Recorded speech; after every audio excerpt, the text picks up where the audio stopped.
Olá amigo, olá amiga, bem-vindo ao canal Professor Rodrigo Batista, em que todos os dias estudamos a Palavra de Deus. E hoje é segunda-feira, dia 3 de fevereiro, o nosso tema de estudo é Deus é totalmente bom e justo. Mas antes de continuarmos a nossa lição, peço a você que curta, compartilhe esse vídeo, espalhe a mensagem de Jesus, não guarde só para você não, compartilhe o amor de Deus. Use esse vídeo como uma forma de evangelismo para que outras pessoas que não conhecem Jesus possam ter um relacionamento com Ele, possam conhecê-lo e amá-lo a cada dia.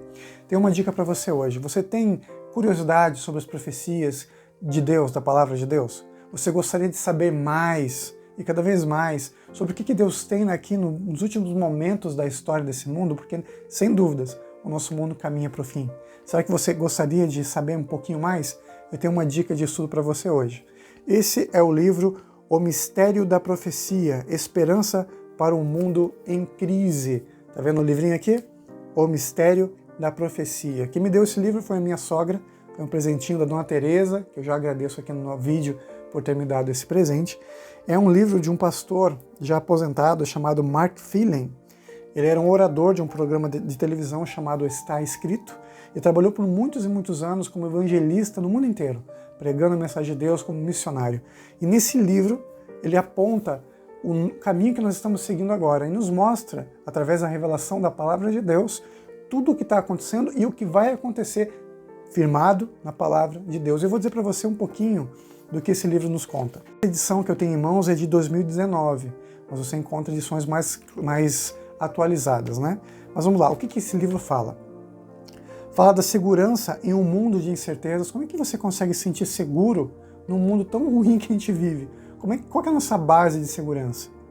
Ele fala também dos sinais da última crise, apontando agora a reta final do nosso mundo, antes da volta de Jesus. Fala sobre a queda do império e a decadência do nosso mundo atual. Por que o nosso mundo está do jeito que está? Ele explica aqui nesse livro. Ele fala também de homens que pensam ser Deus, pessoas que estão aí assumindo um caráter divino, quando na verdade são só seres humanos. Ele fala pra gente como ganhar a vida eterna. Se Deus é o mesmo, por que existem tantas religiões? Você já se perguntou sobre isso? Por que existem tantas igrejas? Sejam elas evangélicas, cristãs, né? Católica, mas por que existem tantas religiões? De onde veio isso? Ele fala pra gente aqui nesse livro. Então, essa e muitas outras curiosidades da palavra de Deus, falando ali do que vem depois. Mas busque, é muito importante, a gente tem algumas respostas para a nossa vida, e esse livro dá boas respostas, baseado sempre na palavra de Deus. O nosso guia de estudo fala sobre Deus ser totalmente bom e justo, e não há dúvidas quanto a isso. Mesmo que algumas pessoas achem que Deus é injusto porque sofreram por algumas situações. Eu lembro que há pouco tempo atrás eu vi um homem reclamando num podcast, mandando uma mensagem, na verdade, para um pastor que estava ali sendo entrevistado, dizendo que ele não acreditava mais em Deus, estava muito magoado com Deus, estava triste com Deus, porque havia perdido a sua filha. Sua filha havia, enfim, falecido, né? E ele culpava Deus por isso. E eu tenho certeza que a gente culpa Deus por muitas coisas também. Por que Deus não me deu tal coisa? Por que Deus me tirou aquela pessoa que eu amava? Por que tal coisa acontece? Se Deus é bom, por que existe o mal? Por que as pessoas ficam doentes? Se Deus é totalmente bom e justo, onde é que está essa bondade e essa justiça? Quando a gente começa a entender a Bíblia, começa a pesquisar e deixar que Deus se revele, a gente consegue achar algumas respostas para muitas dessas perguntas. Existe um plano maior, existe um plano de Deus, mas a gente não pode ter dúvidas de tudo que acontece com a gente, de quem Deus é, de quem Ele é, porque senão a gente se perde mesmo. A gente acaba cegando de acordo, porque a gente fica na escuridão, né? Nas sombras, então a gente fica cego na nossa dor e no nosso sofrimento, que não deixa a gente entender e não deixa a gente ver quem realmente Deus é. Mas eu posso dizer para você que Deus está aí ao seu lado e Ele nunca vai deixar você. Vamos deixar que Ele nos fale? Vamos lá então a Deuteronômio, capítulo 32. Deuteronômio, no capítulo 32, nós encontramos algumas das respostas a essas perguntas sobre quem Deus é, totalmente justo e bom. Deuteronômio capítulo 32, verso 4. Diz assim, vamos voltar aqui um pouquinho, achei. Eis a rocha, suas obras são perfeitas, porque todos os seus caminhos são juízo. Deus é fidelidade, e não há nele injustiça, e justo e reto. Aqui Moisés nos diz que Deus, ele é uma rocha firme. Ele é a rocha sobre a qual a igreja de Deus é construída. Não é Pedro a rocha, viu? Talvez você tenha essa concepção, mas a tradução do texto significa claramente que Pedro é uma pedrinha, assim como você e eu somos, pedrinhas no grande templo espiritual de Cristo.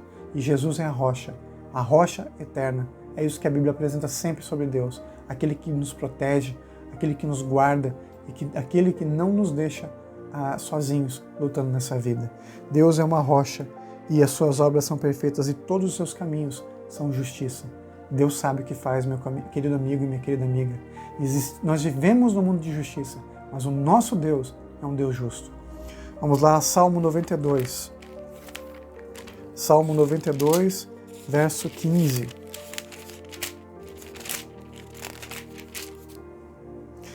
Para anunciar que o Senhor é reto, Ele é minha rocha. Olha só o que ele fala aqui. Deus é minha rocha e nele não há injustiça. Deus está muito ansioso por proteger você, cuidar de você, levar você nos seus braços e te dar a proteção que você precisa, porque Ele é uma rocha. Ele não tem como atravessar essa rocha, não tem como. Ele blinda você. Ele realmente te protege, Ele cria um escudo protetor espiritual na sua vida, se você está com Ele.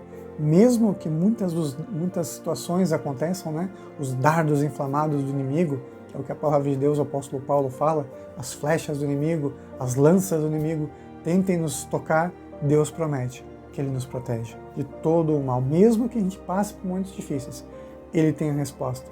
E a gente precisa ter paciência para confiar nesse Deus que nós temos.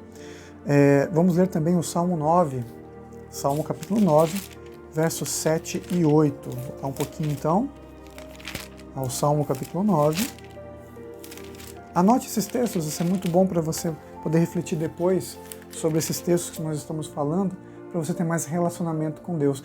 Que o seu estudo com Deus não seja só esse momento, mas aproveita esse momento para você dar aquele gancho, né, para outros e outros momentos, para você ter mais relacionamento com Deus, mais estudo da palavra dele. Salmo capítulo 9, versos 7 e 8. Mas o Senhor permanece no seu trono eternamente, trono que erigiu para julgar.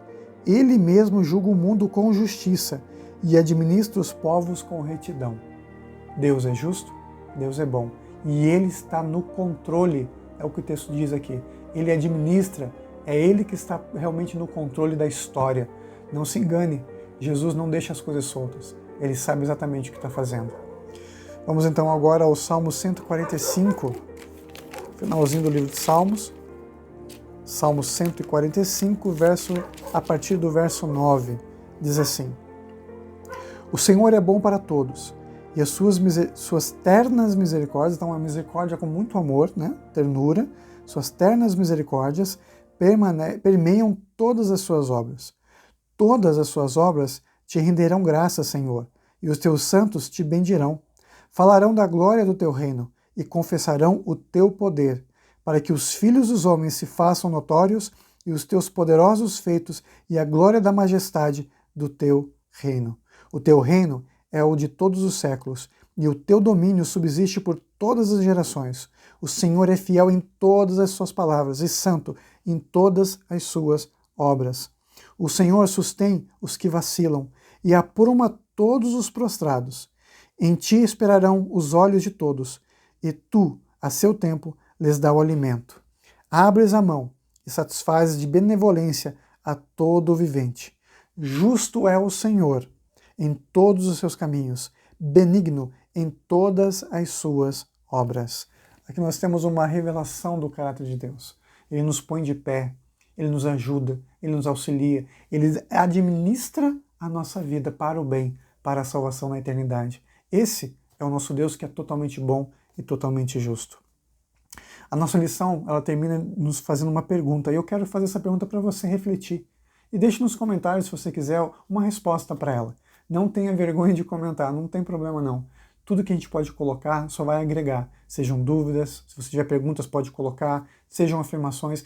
Eu não preciso necessariamente concordar, nós podemos discordar de algumas coisas, mas o mais importante é que no essencial nós concordemos, que Deus é bom e Deus é justo. Nossa lição diz o seguinte: por que um Deus tão bom permite que exista tanto mal? Por que Deus permite o mal? Ó, uma dica, hein? Dica de leitura que vai te ajudar a responder essa pergunta. E nós vimos que a liberdade, o livre-arbítrio é uma das coisas, das ferramentas que Deus nos dá e que acaba permitindo o mal se for a nossa escolha. Responda aí, deixa nos comentários se você quiser. Amanhã nós continuamos nosso estudo falando sobre o amor e a misericórdia de Deus, o amor e a justiça do nosso Deus. E o tema de amanhã é o caráter imutável de Deus. Deus é o mesmo ontem, hoje e eternamente. Vamos juntos orar? Querido Pai que estás no céu, te agradecemos pelo estudo da Tua Palavra, te agradecemos por esse momento especial. Pedimos que possamos nos dedicar ao Senhor e entender que Deus é bom e Deus é justo, e que a justiça é regida pelo amor. Em nome de Jesus. Amém. E nunca se esqueça, meu amigo, minha amiga, que nessa vida é você e Deus. Confia no Senhor e tudo mais Ele fará. Te vejo amanhã, se Deus quiser. Tchau, tchau.